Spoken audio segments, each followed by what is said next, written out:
ज्ञानेश्वरी अध्याय 1 भाग 9 सारांश. वनवास अज्ञातवास संपवून परत आल्यावर पांडवांनी कौरवांकडे अर्धे राज्य मागितले. कौरव ते देण्यास तयार होईना हे पाहून भगवंतांनी पांडवांच्या बाजूने शिष्टाई करून अर्धे राज्य जाऊ दे, किमान 5 गावे तरी द्या अशी मागणी केली. कौरवांनी त्यालाही नकार दिला आणि दुर्योधन पुढे म्हणाला, 5 गावेच काय, सुईच्या टोकावर बसेल एवढेही सुद्धा जमीन मी पांडवांना देणार नाही. असे घडल्यावर आता कौरव पांडवांचे युद्ध अटळ होते. त्याप्रमाणे दोघांची सेना कुरुक्षेत्राच्या रणभूमीवर समोरासमोर उभी ठाकली. धृतराष्ट्र आंधळा असल्याने त्याला युद्धभूमीवर काय काय चाललंय हे कळावे म्हणून व्यास मुनींनी संजयला दिव्य दृष्टी प्रदान केली होती. त्यामुळे युद्धभूमीवर जे जे घडत होते ते संजय राजा धृतराष्ट्राला सांगत होता. सर्वप्रथम दुर्योधनाने कौरव सेनापती भीष्माच्या दोन्ही सैन्यातील शूरवीरांची ओळख करून दिली. नंतर त्याने आपल्या वीरांना ठरलेल्या व्यूहरचनेनुसार आपापल्या जागी राहून भीष्माचे रक्षण करण्यास सांगितले. त्याला आनंद वाटावा म्हणून युद्धाला सुरुवात करण्यापूर्वी भीष्माने त्यांचा शंख मोठ्याने फुंकला. त्याचबरोबर कौरववीरांनी आपले शंख फुंकले आणि रणवाद्येही वाजू लागली. इकडे शुभ्र घोड्यांच्या मोठ्या भव्य रथातून आलेल्या माधव आणि अर्जुनाने त्यांचे दिव्य शंख फुंकले. शंख फुंकण्यामध्ये भगवंत आघाडीवर होते. भगवंत अर्जुनाच्या रथाचे सारथ्य करत होते. सर्व विश्वाचे सारथ्य करणाऱ्या भगवंतांना अर्जुनाच्या रथाचे सारथ्य करणे ही मामूली बाब होती, पण भगवंताच्या प्रेमापोटी काहीही करायला तयार असणाऱ्या भगवंताच्या दृष्टीने ही मोठी आनंददायक घटना होती. तसेच प्रथम शंख फुंकून मी माझ्या भक्ताच्या रक्षणासाठी सदैव सज्ज आहे हा संदेश त्यांनी सगळ्यांनाच दिला. आपल्यालाही त्यातून बोध घेण्यासारखा आहे. पांडव सैन्याचा शंख वादनाच्या नादातून कौरवांची हृदये विदारली.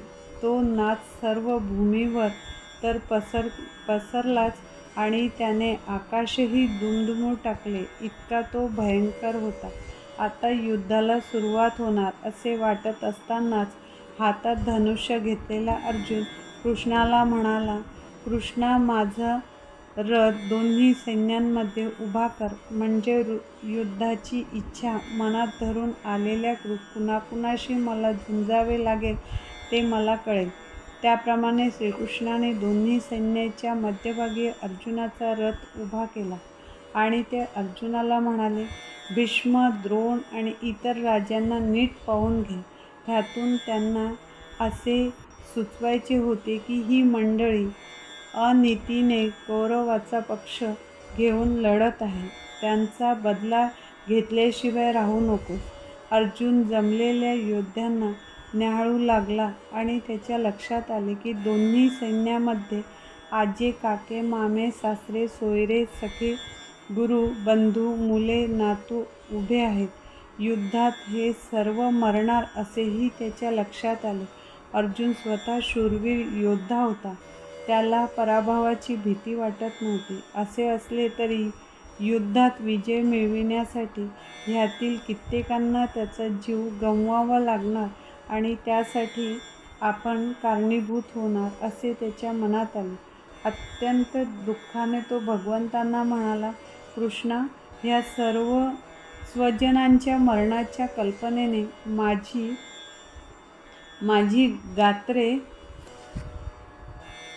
माझी गात्रे गळून गेली आहेत आणि तोंडही कोरडे पडले आहे. शरीराला कंप सुटल्यामुळे मी धनुष्य हाती धरण्यास असमर्थ झालो आहे.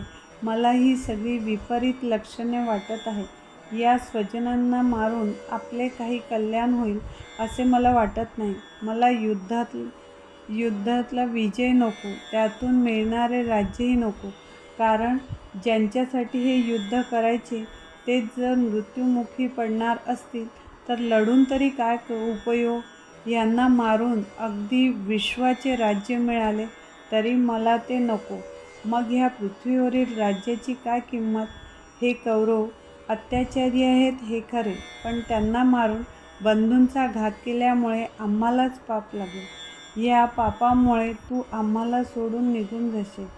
आपण पाप करतोय हे त्यांना कळत नाही, पण आम्हाला तरी हे समजायला नको का? युद्धात कुलक्षय झाल्यामुळे अधर्म माजेल, पूर्ण संकर घडेल. त्यामुळे सर्व कुळात नरकाची वाट धरावी लागेल. हे केवढे पाप आम्ही करतो. राज्य सुखासाठी स्वजनांना मारण्यापेक्षा गप्प बसलेले बरे. मग मला त्यांनी ठार मारले तरी चालेल. युद्ध न करण्यासाठी अनेक कारणे अर्जुनाने भगवंताला सांगितली. श्री गोंदवलेकर महाराज म्हणतात, माणसाला एखादी गोष्ट करायची नसली की तो त्यासाठी अनेक कारणे पुढे करतो आणि करायची इच्छा असेल तर तो कुठलाच विचार न करता तो ते कार्य करून टाकतो. असेच येथे घडले. अर्जुनाला युद्ध करायचे नसल्याने त्याने अनेक कारणे पुढे केली आणि धनुष्य टाकून तो रथात बसून राहिला. अध्याय 1 सारांश समाप्त.